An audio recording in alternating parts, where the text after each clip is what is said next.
these data have been out for over a year, at least.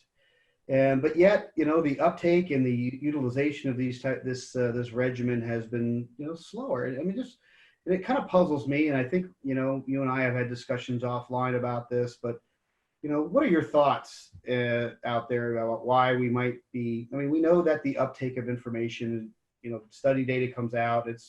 There's beta blockers took what, 4 or 5 years before they started being used post-MI, right? And so we understand that there's a delay, but in the modern era, and when you look at the magnitude of benefit that these patients can see, what do you think why do we think we're seeing a delay, or, what is your thoughts around this? Well, I did a little research, knowing that and suspecting that you might ask me that. And, it's one of my, I guess, peeves. And it's frequently stated that on average, not just specific to this particular clinical trial or even the use of beta blockers, but on average, the statistic I'm about to reveal is shameful, I believe, but it takes about 17 years on average for things to really come from research evidence to be implemented into clinical practice. And if we put that in context now, go back to all of the statistics that I cited earlier. You had asked me what was the incidence and the prevalence of these disease states. And when you think about those numbers that we discussed earlier, and now the thought of whether it's only 4 or 5 years, as it was for beta blockers, or worst case scenario, if there's not uptake, and even if it were to last for 17 years, I think, again, that's something that we must correct upon. And I think there are some ways in which we really need to ready ourselves to act upon. One, be familiar with the clinical trial and what it may mean for our patients. Today, it's just not enough to pursue knowledge, but we really have to, in our pursuit of knowledge, we have to absorb it, think about it, communicate it with each other, what we're doing here today, I hope, translate that into, again, what might it mean for patients that we see within our practice. And then most importantly, it has to be implemented.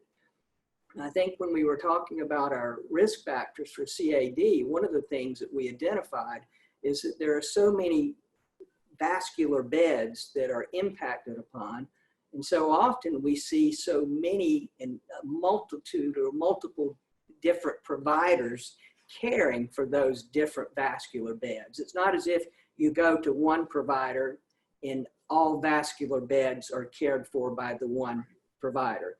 You have coronary artery disease, of course, you go to the cardiologist. You have stroke disease, you go to the neurologist. You have peripheral arterial disease, you go to the vascular medicine specialist or a vascular surgeon. And I think that has been one of the issues that I've seen and observed within our own community, is that no one is really willing to, is what I call, pull the trigger, if you will, on seeing this done. And I see this often with our internal medicine training program here, where, or it could be any physician. And I think we've all heard this as pharmacists, and it goes something like this. Well, I wasn't the person or the provider who commits the patient on the single agent for their stable CAD or PAD. I don't feel comfortable now adding the second component or the antithrombotic component to the regimen based upon the evidence and based upon the data.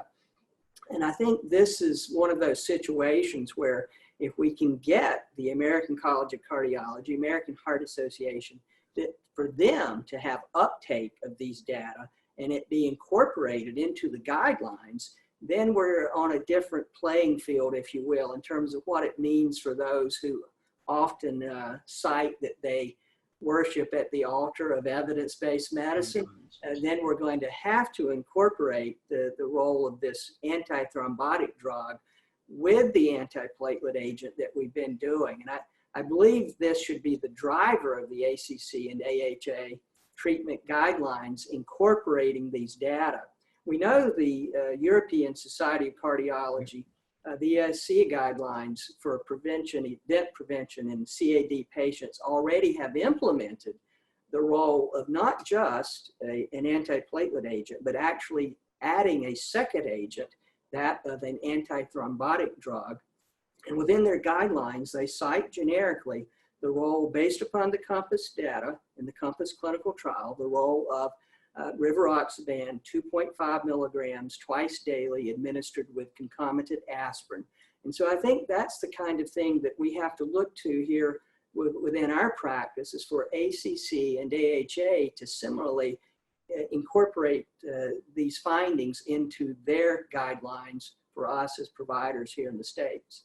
What I really like about the European Society of Cardiology guidelines that you mentioned is that they do a good job of really kind of following the COMPASS trial design, in that they talk about, you know, clopidogrel with aspirin, ticagrelor with aspirin, prasugrel with aspirin, dual antiplatelet therapy a year, and then rivaroxaban plus low-dose rivaroxaban plus low-dose aspirin after the year, which is, once again, getting to the point. This is not in competition with what we do after the first year of ACS or patients get stented. This is really, what are you going to do long-term to provide better outcomes? And I think that's part of too, what we, as we look at, why are people not engrossing this? There's not an event, right? It's not like there was an ACS event and now we do this, or there's, other times there's a DVT and we do this, or they have AFib and we do this. This is really going into the patient who is doing well, hopefully, and asking ourselves, can we do better? I really think that we maybe should just start saying that every time we're about to walk into that patient's room, whether it be in the clinic or the hospital, and we're looking at their chart, whether that be on our iPad or whatever, and thinking, all right, so what can we do better? And now we see with the results of the COMPASS trial that even in the patients who aren't having any type of quote unquote acute episodes or events, we can do better. So I think that's something for us to kind of focus on.